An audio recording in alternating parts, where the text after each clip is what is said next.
بسم اللہ الرحمن الرحیم نحمدہ ونصلی علی رسولہ الکریم۔ دنیا کی زندگی عارضی ہے، ختم ہونے والی ہے۔ یہاں پر جو مشقتیں، پریشانیاں، مزاج اور طبیعت کے خلاف باتیں اٹھتی ہیں، اس کا بھی اختتام ہے۔ اور اصل تو آخرت کی زندگی ہے۔ حضور صلی اللہ علیہ وسلم کو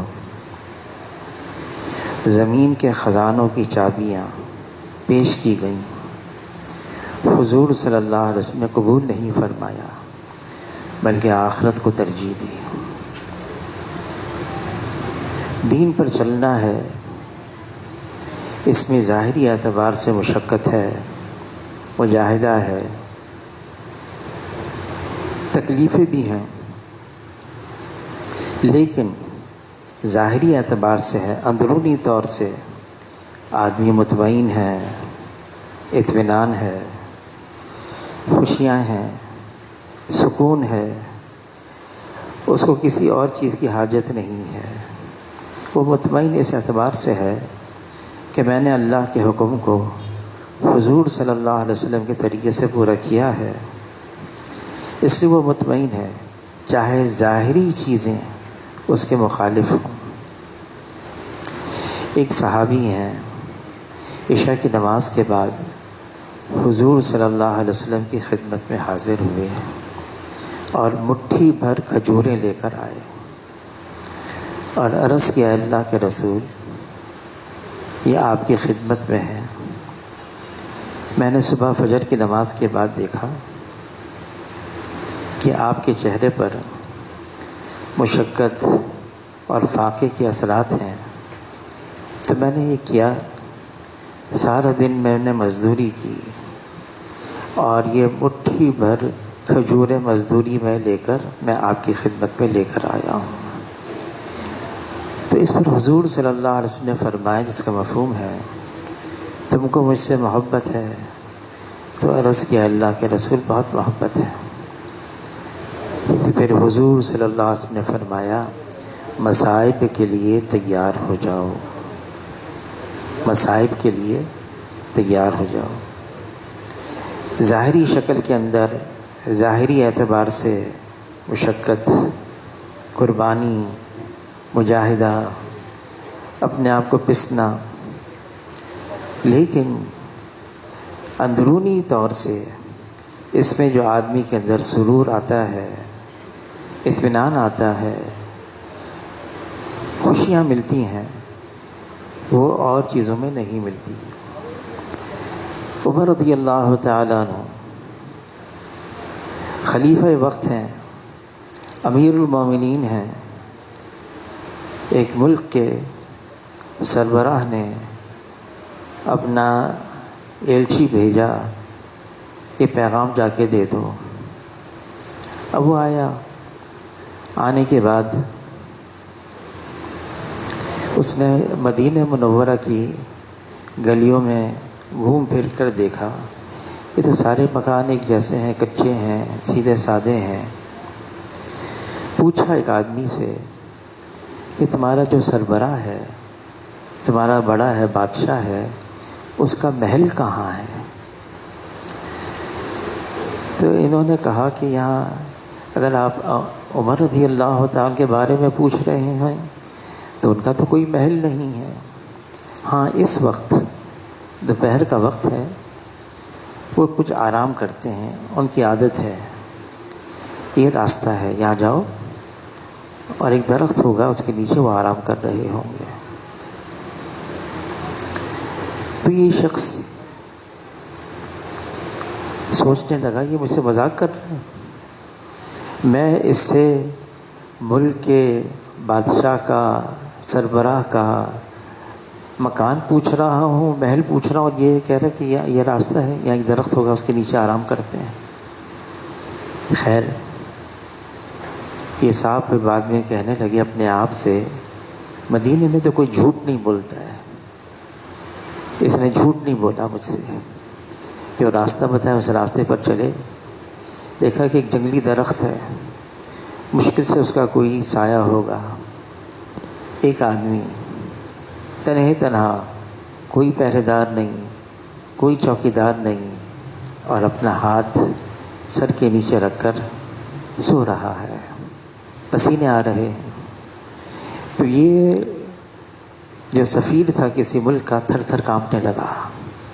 کہنے لگا اگر یہ امیر المومنین ہیں، اگر یہ عمر ابن الخطاب ہیں، یہ تو ابھی سو رہے ہیں، میرا یہ حال ہو رہا ہے، جب یہ اٹھ جائیں گے تو میرا کیا حال بنے گا.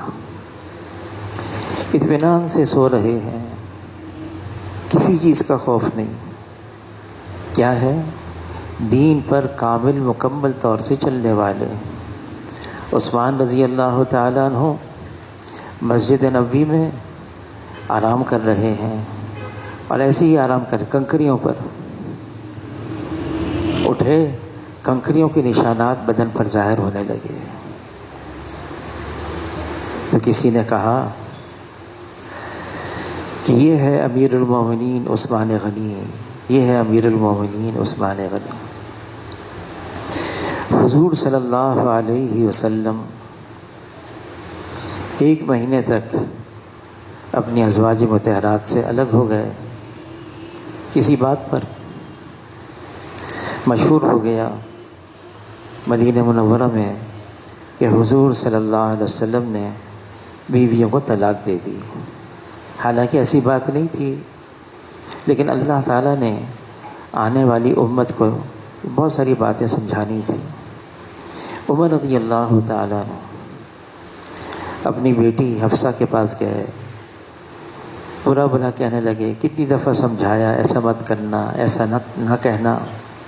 خیر پھر حضور صلی اللہ علیہ وسلم جہاں قیام پذیر تھے وہاں آئے. تو جو خادم تھا ان سے اجازت مانگی کہ مجھے حضور سے ملنا ہے. انہوں نے باہر بٹھایا، میں پوچھ کر آتا ہوں. گئے، کوئی جواب نہیں دیا. حضور صلی اللہ علیہ وسلم واپس آ گئے، کیا ہوا کہ جواب نہیں دیا. عمر رضی اللہ تعالیٰ مسجد میں، پھر تھوڑی دیر کے بعد آئے، بھائی اجازت لے کر آؤ، میں ملنا چاہتا ہوں. پھر گئے تو رباح رضی اللہ تعالیٰ جو خادم تھے ان کو حضور صلی اللہ علیہ وسلم نے اجازت دے دی، بلا لو. عمر رضی اللہ تعالیٰ عنہ آئے تو جہاں حضور صلی اللہ علیہ وسلم ٹھہرے تھے چھوٹی سی جگہ تھی، جھونپڑا سا تھا، اور حضور صلی اللہ علیہ وسلم ایک چٹائی پر یا ٹاٹ کے کپڑے پر آرام کر رہے تھے. عمر رضی اللہ تعالیٰ آئے تو اٹھ کے بیٹھ گئے. تو چٹائی کے یا ٹاٹ کے نشانات حضور صلی اللہ علیہ وسلم کی کمر مبارک پر نمایاں ہو گئے. پھر نگاہ دوڑائی، بس مٹھی بھر جو ایک کونے میں بغیر دباغت کے چمڑا لٹکا ہوا ہے. یہ سارا حال دیکھ کر عمر رضی اللہ تعالیٰ نے روئے. تو پوچھا عمر کیوں رو رہے ہو؟ تو عرض کیا اللہ کے رسول، آپ امام الانبیاء ہیں، ختم رسول ہیں، اب سید الاولین اور آخرین ہیں، اور آپ کا یہ حال ہے.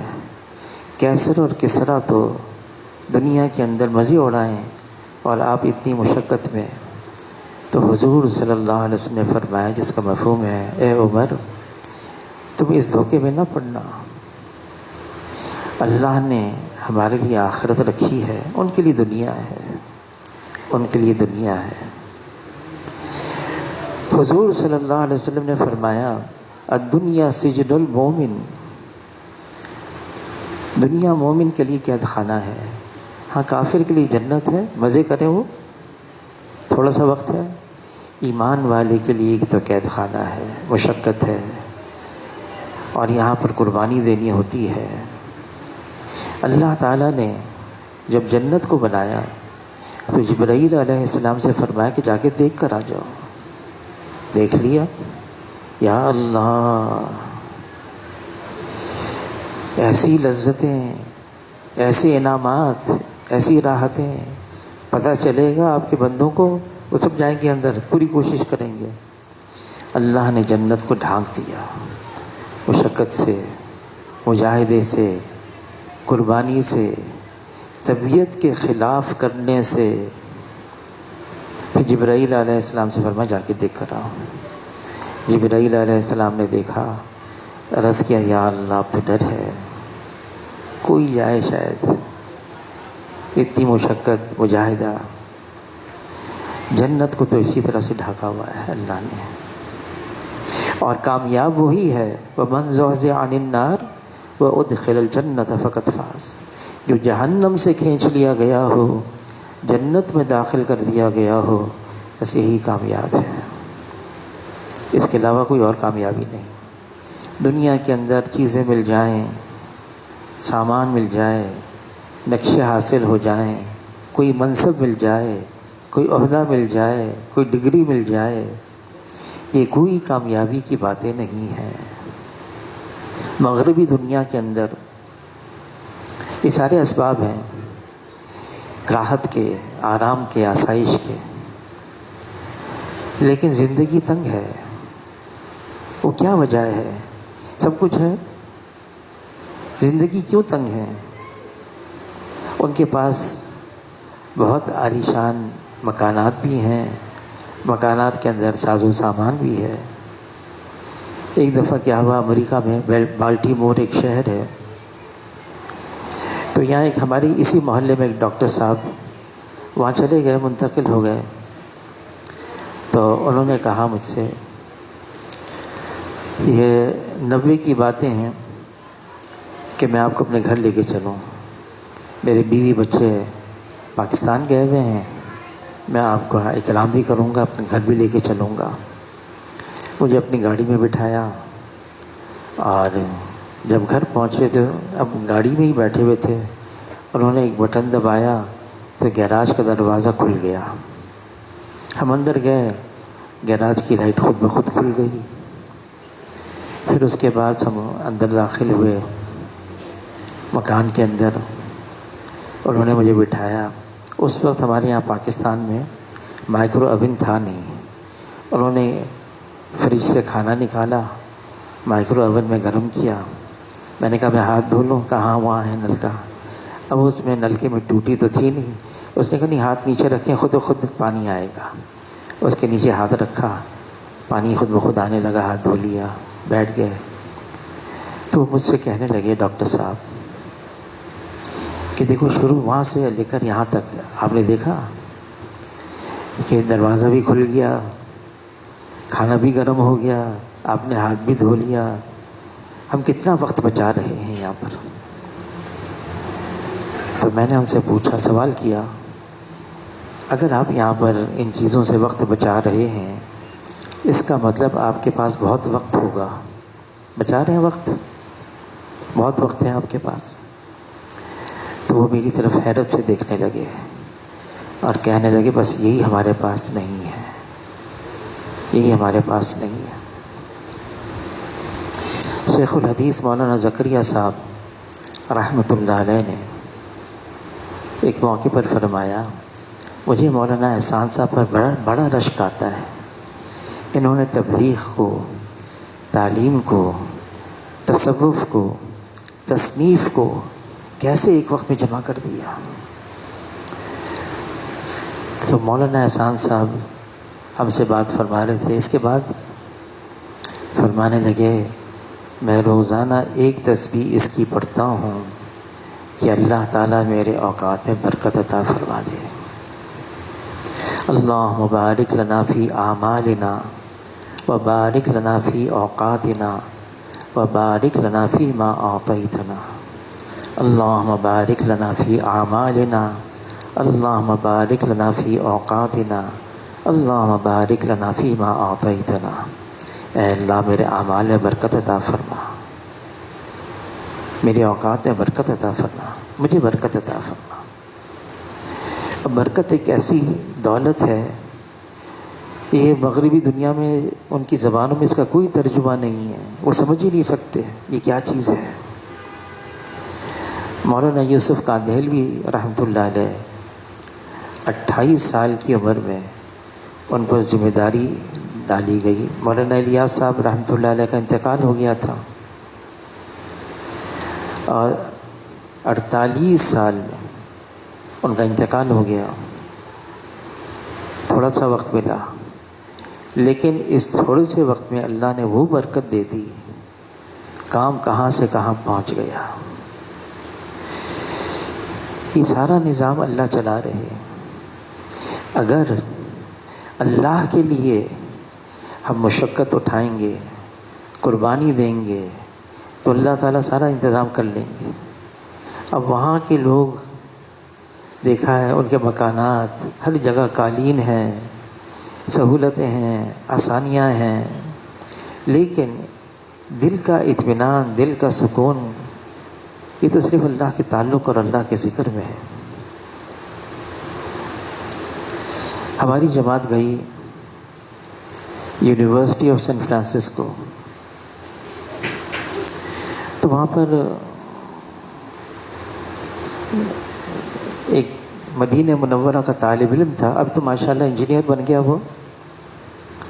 تو وہ پڑھ رہا تھا، اس نے آ کے ہم سے کہا، ہماری جماعت والوں سے، یہاں ایک شہزادہ آیا ہے، امارات کا آیا ہے، اور وہ بالکل ہم سے جدا ہو گیا ہے. رہتا بھی ہے ان کے ساتھ، ان کی ڈومیٹری میں رہتا ہے، ہاسٹل کہتے ہیں نا، وہاں ڈوم کہتے ہیں، ان کے ہاسٹل میں رہتا ہے، اور جو مقامی ہیں اور ان کے ساتھ اٹھنا بیٹھنا ہم سے بالکل ہی میل جول، ملاقات بند ہے اس کی. ایسا نہ ہو وہ ضائع ہو جائے، اس سے جا کے ملاقات کرنی ہے. جماعت بن گئی. وہی غسان جو مدینہ منورہ کا تھا، وہاں پڑھ رہا تھا انجینئرنگ، وہ، میں اور ایک ساتھی، ہم 3 ساتھی وہاں پر ان کی ہاسٹل میں پہنچ گئے. کمرے کے سامنے دستک دی. اس کا جو روم میٹ تھا، ساتھ رہنے والا تھا، مقامی تھا، امریکن تھا، گورا تھا. اس نے دروازہ کھولا، ہمیں دیکھ کر پریشان ہوا، اپنا تعارف کروایا کہ ہم تو خالد سے ملنے آئے ہیں. کہ خالد تو مصروف ہے، پڑھائی کر رہا ہے، تو اس کو بتا دو ایسے ملاقات کرنی ہے. تو انہوں نے کہا ٹھیک ہے. تھوڑی دیر میں آیا وہ، اس نے کہا ہاں آ جائیں اندر، اور ہم ان کے پاس بیٹھ گئے. وہ جو امریکن تھا وہ بھی ساتھ بیٹھ گیا. ہم نے بات شروع کی. بات یہاں سے شروع کی، دنیا کی زندگی عارضی ہے، ختم ہونے والی ہے، اصل تو آخرت کی زندگی ہے، اور آخرت کی زندگی کی تیاری کا یہاں پر اللہ نے موقع دیا ہے. تو وہ امریکن کہنے لگا، انگریزی میں کہنے لگا، your talk is just like Christ. ہمارے مذہب کی طرح باتیں تمہاری، بننا ہے، تیاری کرنی ہے، آگے جانا ہے. پوچھا کہاں سے آئے ہو؟ کہا پاکستان سے. کتنا وقت ہو گیا؟ 2.5 مہینے ہو گئے. اچھا. اس نے کہا تم یہاں کسی اسٹور میں گئے ہو چیزیں لینے کے لیے؟ یہ ہیں. کہا ذرا بتاؤ تو صحیح، کیا کیا تم نے، کیسے گئے؟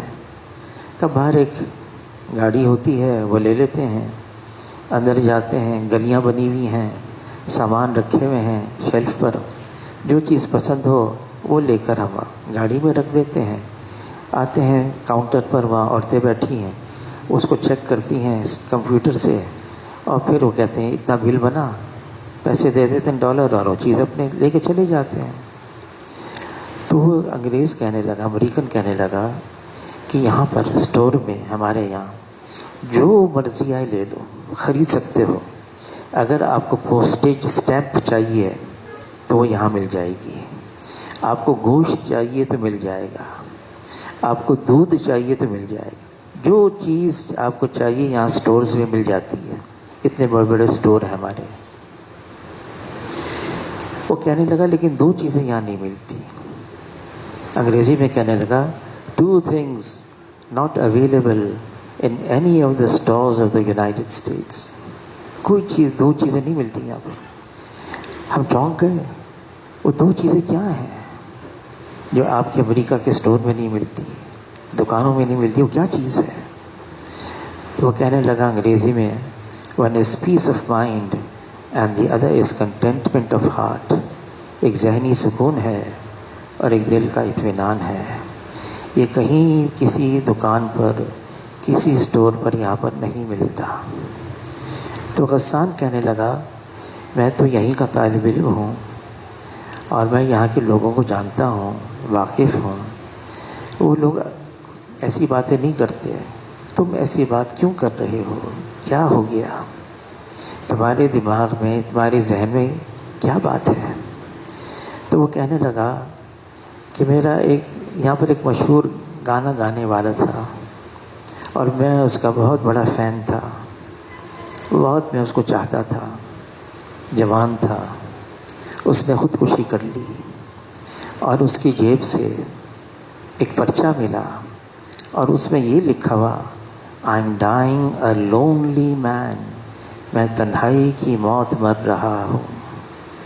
حالانکہ وہ ملٹی ملینئر تھا، کروڑ پتی، اس کے پاس سارا سامان تھا، ظاہری کوئی چیز کی کمی نہیں تھی، لیکن پھر بھی وہ اس نے لکھ کر یہ چلا گیا کہ میں تنہائی کی موت مر رہا ہوں۔ کہنے گا یہ جملہ اس کا ہمارے نیوز پیپرز میں، میگزینز میں، پیریوڈیکلز میں خوب اس کا تجزیہ ہو رہا ہے، کیا چیز کی کمی تھی، اور سب اس نتیجے پر پہنچے اس کے پاس ذہنی سکون نہیں تھا، دلوں کا اطمینان نہیں تھا۔ تو جس سے ملنے گئے تھے خالد عرب، فوراً اس نے قرآن کی آیت پڑھی الا بذکر اللہ تطمئن القلوب، دلوں کا اطمینان صرف اللہ کے ذکر اور تعلق میں ہے۔ ہم اپنی زندگی خوشگوار بنانا چاہتے ہیں، ہم چاہتے ہیں ہماری زندگی آسانی والی ہو، اطمینان والی ہو، سرور ہو، خوشیاں ہوں۔ تو جس کے قبضے قدرت میں سب کچھ ہے، اس اللہ کے ساتھ تعلق جوڑنا ہے۔ جس نے اللہ کے ساتھ تعلق جوڑ لیا، کیونکہ اللہ کے علاوہ کوئی ہستی نہیں جو اللہ کے حکم کے بغیر یہاں کچھ کر سکے۔ کرنے والی ذات تو اللہ کی ہے، فیصلہ تو اللہ کا ہے، حکم اللہ کا ہے، غلبہ اللہ کا ہے، کائنات کا ذرہ ذرہ یہ اللہ کے حکم میں جکڑا ہوا ہے، ایک پتا بھی اللہ کے حکم کے بغیر ہل نہیں سکتا ہے۔ جب یہ معاملہ ہے تو جس کے قبضے میں سب کچھ ہے اس کے ساتھ معاملہ صاف رکھتے ہیں، اس کے ساتھ تعلق جوڑ لیں۔ اللہ کے ساتھ جو تعلق بنتا ہے وہ اللہ کی اطاعت اور فرما برداری سے ہوتا ہے۔ جو اللہ کی اطاعت کرے گا، اطاعت کرنے میں اپنی منمانی چھوڑنی ہوگی، اپنی خواہشات کو قربان کرنا ہوگا۔ اطاعت کا مطلب یہ ہے اللہ نے احکامات دیے کرنے ہیں، اللہ نے احکامات دیے نہ کرنے کے، اس سے بچنا ہے۔ اچھا، نہ کرنے والے جو کام ہیں وہ کرنے والے کام سے ذرا مشکل ہے، اس اعتبار سے اس میں نفس کا مقابلہ ہے، نفس کی مخالفت ہے، ظاہر کے خلاف کرنا ہوتا ہے، اس میں مشقت ہے، مجاہدہ ہے، قربانی ہے۔ اور اللہ کا قرب کرنے والے کاموں سے جتنا ہوتا ہے، جو نہ کرنے والے کام ہیں اس سے بچنے میں زیادہ ہوتا ہے، کیونکہ بچاؤ کی صورت وہی اختیار کر سکتا ہے جس کا ایمان کامل مکمل ہو، مضبوط ہو، وہی اللہ کی نافرمانی سے بچ سکتا ہے، نفس کا مقابلہ کر سکتا ہے۔ نیکی یہ تو بغیر ایمان والے بھی کر لیتے ہیں، کوئی بھول گیا راستے سے راستہ بتا دیا، کوئی بھوکا ہے کھانا کھلا دیا، کوئی کپڑے نہیں ہے کپڑا پہنا دیا، تکلیف میں اس کی تکلیف دور کر دی، اس کے لیے تو ایمان بھی شرط نہیں ہے۔ لیکن نافرمانی سے بچنا اللہ نے منع کیا ہے، دل کا تقاضا ہے یہ کرو، اور اللہ کا حکم ہے، حضور صلی اللہ علیہ وسلم کا طریقہ ہے بچو۔ اب وہ ایمان ہی اندر ہوگا جو اس کو بچائے گا۔ کوئی اور صورت نہیں، کوئی اور راستہ نہیں۔ یہ تو ایمان، فرمایا من قال لا الہ الا اللہ مخلصا دخل الجنہ، قیل وما اخلاصها قال ان تحجز محارم اللہ۔ جس نے کلمہ اخلاص کے ساتھ پڑھ لیا وہ جنت میں داخل ہو گیا۔ تو عرض کیا کلمے کا اخلاص کیا ہے؟ فرمایا اللہ کی حرام کردہ چیزوں سے آدمی بچ جائے، رک جائے، یہ اصل ہے۔ اللہ نے کچھ ایسی دولتیں رکھی ہیں، خزانے رکھے ہیں، کسی کو مل جائے تو بہت بڑی دولت مل گئی۔ ایک خزانہ تو یہ ہے آدمی گناہوں سے بچتا رہے، اور دوسرا خزانہ یہ ہے دل میں نافرمانی کا جذبہ ہی مٹ جائے، دل ہی نہیں چاہے گناہ کرنے کو۔ حاجی صاحب، حاجی عبدالوہاب صاحب فرمانے لگے دعا کرو اللہ تعالیٰ اپنی نافرمانی کا جذبہ ہی مٹا دے۔ یہ ماننا ہے۔ علی رضی اللہ تعالیٰ عنہ نے حضور صلی اللہ علیہ وسلم سے درخواست کی، میں جو وحی نازل ہو رہی ہے اس کو یاد رکھنا چاہتا ہوں، یاد ہو جائے۔ تو فرمایا جس کا مفہوم ہے تم اس طرح سے نماز پڑھو، پھر یہ دعا مانگو۔ دعا کے شروع کے الفاظ یہ ہیں اللہم ارحمنی بترک المعاصی ابدا ما ابقیتنی، اے اللہ اپنی رحمت کی چادر مجھ پر ڈھانپ دے تاکہ میں گناہوں سے بچ جاؤں ہمیشہ کے لیے۔ علماء حضرات فرماتے ہیں بغیر اللہ کی رحمت کے ڈھانپے ہوئے آدمی گناہوں سے نہیں بچ سکتا۔ یہ مانگنا ہوگا اللہ سے، دعائیں مانگنی ہوگی۔ دعا تو وہ مانگے گا جس کے دل میں طلب ہے، جس میں چاہت ہے، ہاں مجھے گناہوں والی زندگی چھوڑنی ہے، تو وہ پھر اللہ سے مانگے گا۔ دیکھیں گناہ تو ہم سب سے ہو جاتے ہیں۔ جب حضور نے یہاں تک فرما دیا کلکم خطاؤون یا کل بنی آدم خطاؤون، ساری گنہگار ہیں، لیکن بہترین گنہگار وہ ہے اقرار جرم کرے اور اللہ سے معافی مانگے۔ ہاں غلطی ہوگی، اقرار کر لے، اپنے آپ کو گناہ گار سمجھے، اس سے گناہ ہو گیا تعویلیں نہ پیش کرے۔ کیا کریں، مجبوری ہے، ہو نہیں سکتا، ہم ایسے ادارے میں ہیں، عورتیں ہی عورتیں ہیں، ہم ایسا کام کر رہے ہیں، سود سے بچنا بہت مشکل ہے، ہم ایسا کام کر رہے ہیں۔ جس کو اللہ اور اللہ کے رسول نے فرما دیا یہ گناہ ہے وہ گناہ ہی رہے گا، چاہے کتنا معاشرے میں عام ہو جائے، وہ نیکی نہیں بن سکتی، وہ گناہ ہی گناہ رہے گا۔ اور اس سے بچاؤ کی صورت بھی بتا دی، فرمایا جس کا مفہوم ہے ایمان والے مردوں سے کہو اپنی نگاہوں کو نیچے رکھے، اور ایمان والی عورتوں سے بھی کہہ دو وہ نگاہوں کو نیچے رکھیں، یعنی نگاہوں کی حفاظت کریں۔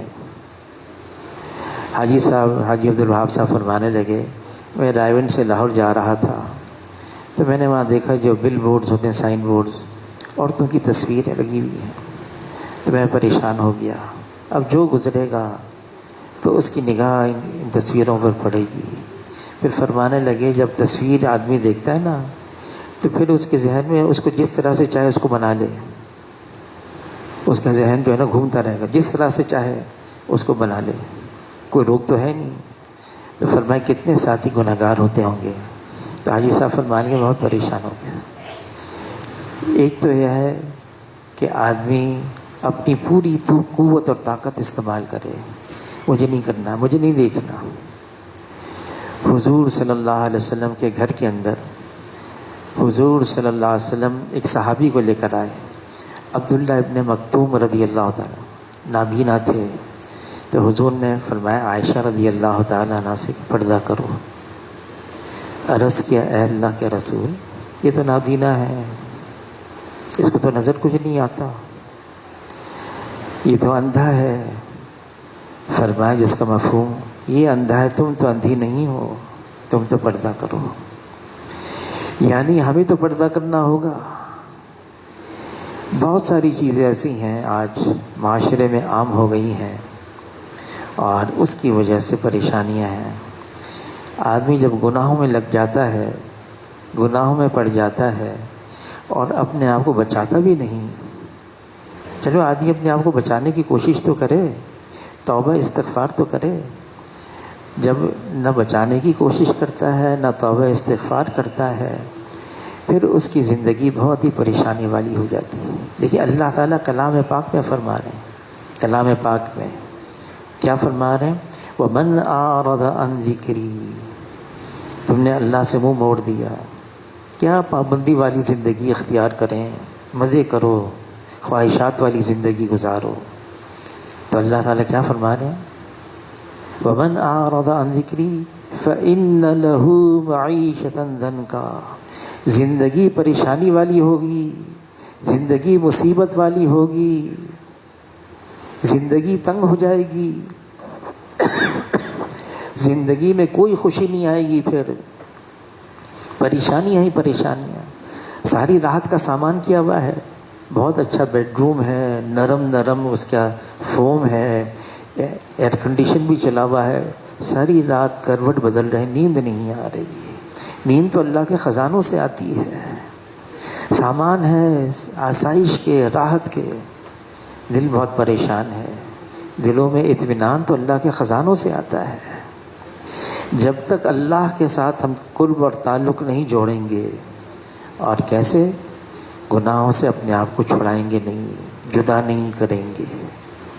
اب جو سب سے بڑا گناہ اس زمانے کے اندر ہے، فرمایا مولانا یوسف کاندھیلوی رحمۃ اللہ علیہ نے، آج امت کے اندر ایک ایسا مرض پیدا ہو گیا ہے، نمازیں چھوٹ گئیں. فرمایا کتنے گھرانے مسلمانوں کے ایسے ہوں گے، کتنے گھرانے ایک بھی نماز پڑھنے والا نہیں ہوگا. اور نماز کو چھوڑ دینا اس کو گناہ بھی نہیں سمجھتے. بلکہ یہاں ایک بزرگ تھے سید رضی الدین صاحب مرحوم رحمۃ اللہ علیہ، فرمانے لگے اگر کوئی بے نمازی کو دیکھتا ہے، یہ مسلمان ہے، یہ نمازیں نہیں پڑھتا، اور اس کے دل میں کوئی خیال نہیں آتا، کوئی غم کوئی رنج نہیں آتا، یہ کیوں نہیں نماز پڑھ رہا ہے؟ گویا کہ وہ اس کے بے نمازی ہونے پر راضی ہے، اس گناہ میں شریک ہو گیا. یہ فرمایا ایمان کا کم سے کم درجہ تو یہ ہے دل میں برا سمجھے، دل میں برا سمجھے. حاجی صاحب ان کی تصویر نکالنی تھی پاسپورٹ کے لیے، حاجی عبدالوہاب صاحب، تو ان کو لے کر گئے. اب تصویر کھینچنے والا کہنے لگا مسکرائیں تو صحیح، ایسا غصے والا چہرہ بنایا. تو حاجی صاحب فرمائیں گے اللہ کا حکم ٹوٹ رہا ہے، تم کہہ رہے ہو مسکراؤ. فرمائیں گے اللہ کا حکم ٹوٹ رہا ہے تو مجھے کہہ رہے ہو مسکراؤ. تصویر کھینچی جا رہی ہے. کم سے کم دل میں ہم نادم ہوں اور اس بات کی کوشش کریں. آدمی ہر چھوٹے بڑے گناہ سے، ہر چھوٹے بڑے گناہ سے، ظاہری باطنی گناہ سے بچے بھی اور بچائے بھی.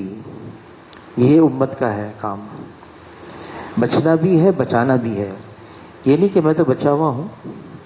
حضور صلی اللہ علیہ وسلم نے پچھلی قوموں کا ایک واقعہ سنایا، حالانکہ ان قوموں کے اندر ضروری نہیں تھا امر بالمعروف نہی عن المنکر، وہ تو اس قوم کے لیے، اس امت کے لیے.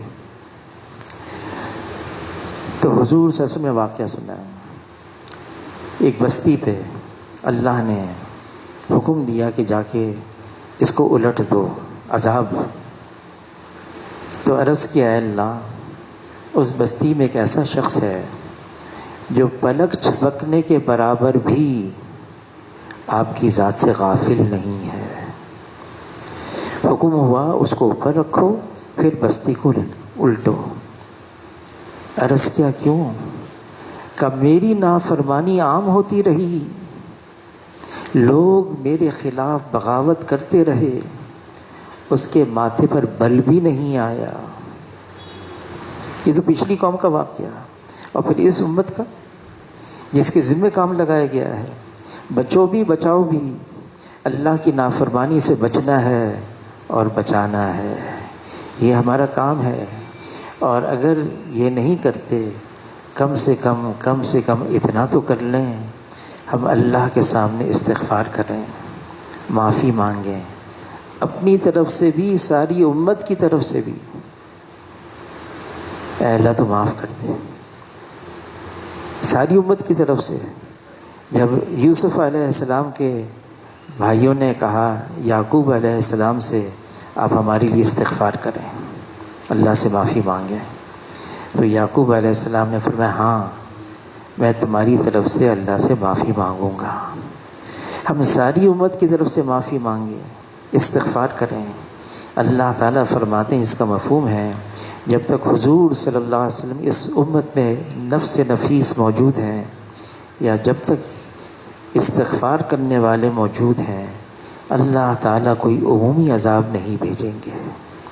اور جو استغفار کو لازم قرار دیتا ہے، اللہ تعالیٰ رزق سے، ہر تنگی سے، ہر ہم سے، ہر غم سے اس کے لیے راہیں نکالتے ہیں، ایسی جگہ سے اس کے لیے روزی کا انتظام فرماتے ہیں جہاں سے اس کو وہم و گمان بھی نہیں ہوتا۔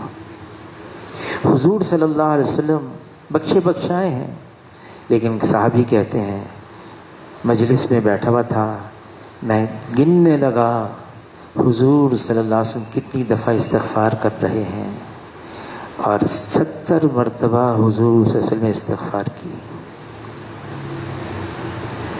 نبی التوبہ حضور کا لقب تھا۔ حضور صلی اللہ علیہ وسلم امت کو تعلیم دے رہے ہیں، امت کو تعلیم دے رہے ہیں، ترتیب بتا رہے ہیں، ترغیب دے رہے ہیں، استغفار کرتے رہیں۔ اور واقعی ہم بہت گنہگار ہیں، بلکہ فرمایا گناہوں کے سمندر میں ڈوبے ہوئے ہیں، صبح بھی گناہ ہوتے ہیں، شام بھی گناہ ہوتے ہیں۔ اور اللہ تعالیٰ فرمایا جب صبح ہوتی ہے رحمت کے ہاتھوں کو پھیلاتے ہیں اور فرماتے ہیں اے رات بھر کے گنہگار مجھ سے معافی مانگ لے، میں تجھے معاف کر دوں گا۔ جب رات ہوتی ہے اللہ تعالیٰ رحمت کے ہاتھوں کو پھیلاتے ہیں، اے دن بھر کے گنہگار مجھ سے معافی مانگ لے، میں تجھے معاف کر دوں گا۔ جب اللہ تعالیٰ معاف کرنے کے لیے تیار ہیں، انتظار میں ہیں، ہم مائل بکرم ہیں، کوئی سائل ہی نہیں، اللہ تو انتظار میں ہے۔ بلکہ حدیث پاک کا مفہوم ہے تہجد کے وقت اللہ تعالیٰ اپنی شان کے موافق آسمان دنیا پر نازل ہوتے ہیں اور خود اعلان فرماتے ہیں ہے کوئی گناہوں سے بخشش چاہنے والا، میں اس کے گناہوں کو بخش دوں۔ خود اللہ کی طرف سے اعلان ہوتا ہے۔ عائشہ رضی اللہ تعالیٰ نے عرض کیا اللہ کے رسول، سب سے قیمتی سب سے بڑی رات لیلۃ القدر ہے، پوری ایک سورت اللہ نے اس کے لیے نازل فرما دی کلام پاک میں، اگر یہ رات مجھے مل جائے تو میں کیا کروں، کون سا عمل کروں؟ تو حضور صلی اللہ علیہ وسلم نے دعا بتا دی، وہ استغفار تھا، اللہم انک عفو تحب العفو فاعف عنی، اے اللہ آپ معاف کرنے والے ہیں، معاف کرنے کو پسند بھی کرتے ہیں، اس لیے میرے گناہوں کو معاف کر دے۔ ہم خوب استغفار کریں، اللہ سے معافی مانگیں، اپنی طرف سے بھی اور ساری امت کی طرف سے بھی۔ اور علماء حضرات فرماتے ہیں کہ دیکھیں معافی مانگنے سے گناہ تو معاف ہو جاتا ہے، لیکن جو حقوق ہیں اس کو تو پھر بھی ادا کرنا ہوگا، چاہے حقوق اللہ ہو چاہے حقوق العباد ہوں۔ اگر آدمی نے نمازیں چھوڑ دیں، وقت پہ نماز نہ پڑھنے کا گناہ یہ تو معاف ہو سکتا ہے، علماء حضرات سے پوچھنا ہوگا میرے ذمہ اتنی نمازیں اس کا اب میں کیا کروں؟ کسی کو دھوکہ دے دیا، دھوکے سے اس کا مال لے لیا، استغفار کرنے سے یہ گناہ تو معاف ہو جائے گا، لیکن علماء سے پوچھنا ہوگا جو مال اس کا غصب کیا اس کا کیا کریں؟ یہ سارے علماء سے پوچھنا ہوگا کہ وہ بھی ہمیں ادا کرنے ہوں گے۔ اللہ تعالیٰ ہم سب کو اس کے لیے قبول فرما لے، ہمارے لیے آسانیاں فرما دے، مشکلات کو آسان فرما دے۔ فتنہ فساد کا دور ہے، مشکلات آئی ہوئی ہیں۔ عقبہ بن عامر رضی اللہ عنہ نے عرض کیا اللہ کے رسول، اگر ایسا زمانہ ہم پائیں فتنہ فساد کا زمانہ تو کیا کریں؟ تو حضور صلی اللہ علیہ وسلم نے فرمایا جس کا مفہوم ہے اپنی زبان کو قابو رکھنا، اپنی زبان کو قابو رکھنا، گھر گنجائش دے گھر میں ہی رہنا، بلا ضرورت ادھر ادھر جانا، اس سے پرہیز کرنا، اور فرمایا گناہوں کو یاد کر کے روتے رہنا، استغفار کرتے رہنا۔ اللہ تعالیٰ ہم سب کو قبول فرمائے۔